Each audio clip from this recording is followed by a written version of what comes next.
प्यारे विद्यार्थियों, आइए करते हैं आज प्रैक्टिकल ज्योमेट्री की एक्सरसाइज 4.4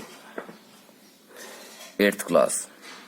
उसमें क्या है, आपको फर्स्ट क्वेश्चन में क्या दिया गया है कि DEAR एक हमें क्वाड्रिलेटरल कंस्ट्रक्ट करनी है, जिसमें DE 4 centimetre, EA 5 centimetre, AR जो है वो 4.5 सेंटीमीटर दी गई है। अब एंगल ई जो है वो 60 डिग्री दिया गया और एंगल ए जो है वो 90 डिग्री दिया गया है। अब ध्यान से देखिए, मैंने पहले भी आपको बताया है कि पहले उसका रफ डायग्राम बना लीजिए और उन जो आपको गिवन है उनको डिनोट कर लीजिए डायग्राम पे। हमने DEAR एक क्वाड्रिलेटरल बनाया और उसमें हमने जो पर्टिकुलर्स दिए गए हैं वो फिलअप कर लिए। जैसे EA 5 सेंटीमीटर दिया गया है, ये DE 4 सेंटीमीटर दिया गया है, AR जो है वो 4.5 सेंटीमीटर दिया गया है, एंगल E 60 डिग्री का दिया गया है और एंगल A जो है वो 90 डिग्री का दिया गया है। अब हमारे पास जो पर्टिकुलर्स हैं उन्हीं के हिसाब से हमें एक क्वाड्रिलेटरल कंस्ट्रक्ट करना है। तो देखिए कैसे करेंगे। सबसे पहले हम क्या लेंगे, बिल्कुल आपके सामने जो दिया गया है उसी के हिसाब से बनाइए। फर्स्ट आप EA लाइन कंस्ट्रक्ट कीजिए। लाइन सेगमेंट हमने कितना 5 सेंटीमीटर। इसी तरह से आपको स्टेप लिखते जाना है EA। हाँ, एक चीज का ध्यान रखिए, मैं पहले भी आपको बता चुका हूं कि आप जो ये पॉइंट्स हैं इनको ऊपर नीचे कर सकते हैं अपने हिसाब से। उसका कारण क्या है कि जो आपको पर्टिकुलर्स दिए गए हैं उनको कोशिश कीजिए कि मैक्सिमम पर्टिकुलर्स नीचे वाली लाइन पर आए। जैसे दोनों एंगल्स दिए गए हैं इनका ध्यान रखिए, जो लाइन सेगमेंट दी गई है, जो साइड की लेंथ दी गई है वो भी नीचे वाली होनी चाहिए आपके पास, क्योंकि जब तक बेस आप तैयार नहीं करोगे तब तक आपको बनाने में आसान नहीं होगा। तो EA लाइन सेगमेंट लिया मैंने, कितने सेंटीमीटर, 5 सेंटीमीटर लॉन्ग लिया। उसके बाद इसी तरह से स्टेप्स ऑफ कंस्ट्रक्शन भी लिखते जाना है आपको साथ साथ। अब क्या है, अब इस पॉइंट पर कितने डिग्री का कोण है, 60 डिग्री का, और A पॉइंट पर कितने डिग्री का कोण है, 90 डिग्री का। अब मैं E पॉइंट पर 60 डिग्री का एंगल बना रहा हूं।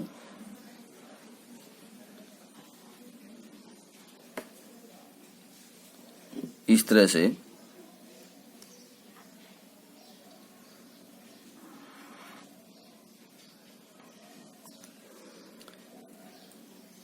ये बन गया 60 डिग्री का।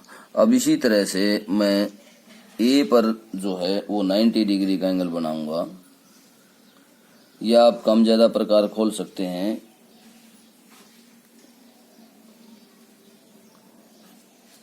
इस तरह से आपको प्रकार से ही कार्य करना है सारा, मैक्सिमम। ये लाइन है इसकी और ये है 60 डिग्री एंगल की लाइन।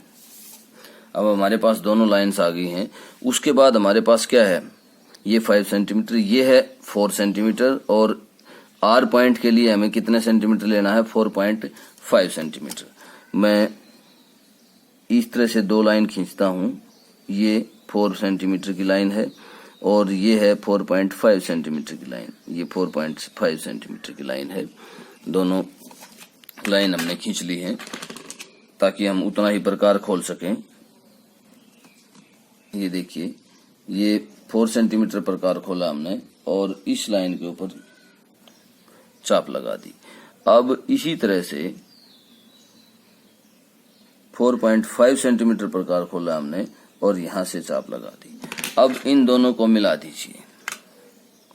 ये हमारे पास कौन सा पॉइंट आया है, ये हमारे पास पॉइंट आ गया D, और ये पॉइंट आ गया हमारे पास R पॉइंट।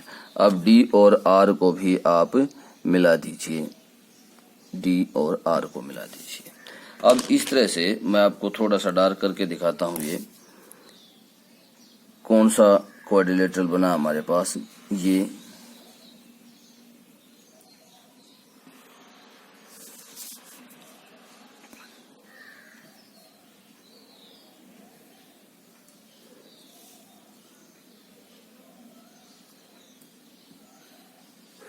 ये इस तरह से हमारे पास क्वाड्रिलेटरल बन गया।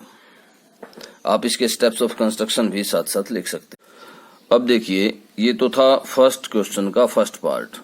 अब आइए सेकंड पार्ट पर। सेकंड पार्ट में क्या है, सेकंड पार्ट में एक क्वाड्रिलेटरल बनाना है। इसी तरह इसी के बेस पर बनेगा। देखिए कैसे, TRUE एक क्वाड्रिलेटरल बनाना हमें। ये मैंने पर्टिकुलर्स बुक से पहले ही लिख लिए हैं ताकि वीडियो थोड़ी सी शॉर्ट रहे। TR जो है वो 3.5 सेंटीमीटर दे रखा है, RU 3 सेंटीमीटर दे रखा है, UE 4 सेंटीमीटर दे रखा है। एंगल R जो है वो 75 का, एंगल U जो है 120 डिग्री। अब देखिए TR 3.5, RU 3 सेंटीमीटर, ये 3 सेंटीमीटर दिया है, UE 4 सेंटीमीटर दिया है, और एंगल R जो है ये एंगल 75 डिग्री का, और एंगल U जो है वो 120 डिग्री का। अब आपके सामने बिल्कुल सेम पर्टिकुलर्स हैं। इसमें भी यही दोनों एंगल्स दिए हुए थे। ये साइड दी हुई थी, ये साइड दी हुई है, ये साइड दी हुई थी, ये भी साइड दी हुई है, बेस भी दिया हुआ है। 4.5 सेंटीमीटर साइड दी हुई है, इसमें 4 सेंटीमीटर दी हुई है। बिल्कुल सेम प्रोसीजर रहेगा, सेम स्टेप्स ऑफ कंस्ट्रक्शन रहेंगे, इसलिए आप फर्स्ट क्वेश्चन की तरह ही सेकंड क्वेश्चन इजीली कर पाएंगे।